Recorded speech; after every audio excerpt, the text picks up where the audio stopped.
होशियारपुर के एक छोटे से गांव में एक बूढ़ी अम्मा विमला रहती थी, जो मिट्टी के मटके बनाकर उन्हें बेचा करती थी और उसी से अपना जीवन चलाया करती थी।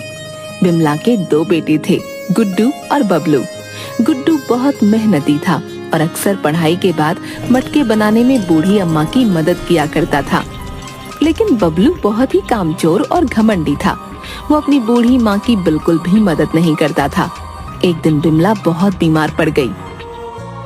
अरे मेरे बच्चों, अब मैं बहुत बूढ़ी हो गई हूँ।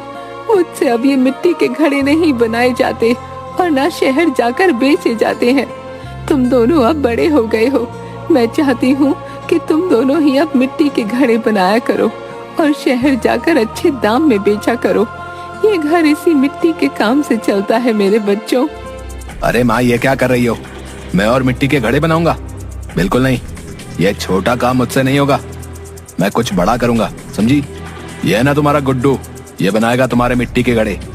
अरे बबलू बेटा, कोई भी काम छोटा या बड़ा नहीं होता। आखिरकार मैंने भी तो अब तक इन्हीं मिट्टी के घड़ों को बनाकर तुम्हें इतना बड़ा किया है। जब तुम अच्छे से मिट्टी के घड़े बनाकर बेचोगे तो तुम्हें जरूर सफलता मिलेगी। नहीं माँ, ये सब बातें मैं नहीं जानता। मैं ये मिट्टी के घड़े नहीं बनाऊंगा बस। इसके बाद बबलू वहाँ से चला जाता है। क्या तुम्हें भी कोई दिक्कत है बेटा इन मिट्टी के घड़ों को बनाने में? ये बबलू तो मेरी कभी नहीं सुनता है। नहीं माँ, बिल्कुल भी नहीं। मैं ये अच्छे से जानता हूँ कि तुम्हारी अब तबीयत ठीक नहीं रहती, इसीलिए तुम हम दोनों भाइयों को बोल रही हो। तुम चिंता मत करो, मैं मिट्टी के घड़े बनाकर उन्हें शहर जाके बेच दिया करूंगा। मुझे पता है बेटा, तू मेरा लायक बेटा है।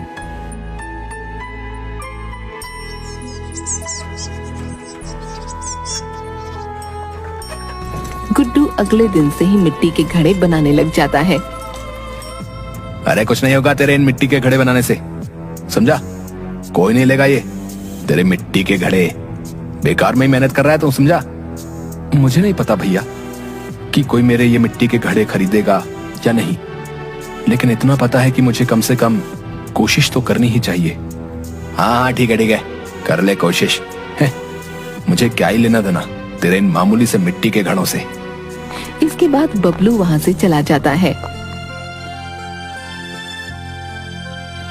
अगली सुबह गुड्डू अपने बनाए मिट्टी के रंग बिरंगे घड़ों को एक ठेले पर रखता है और शहर की ओर चल देता है।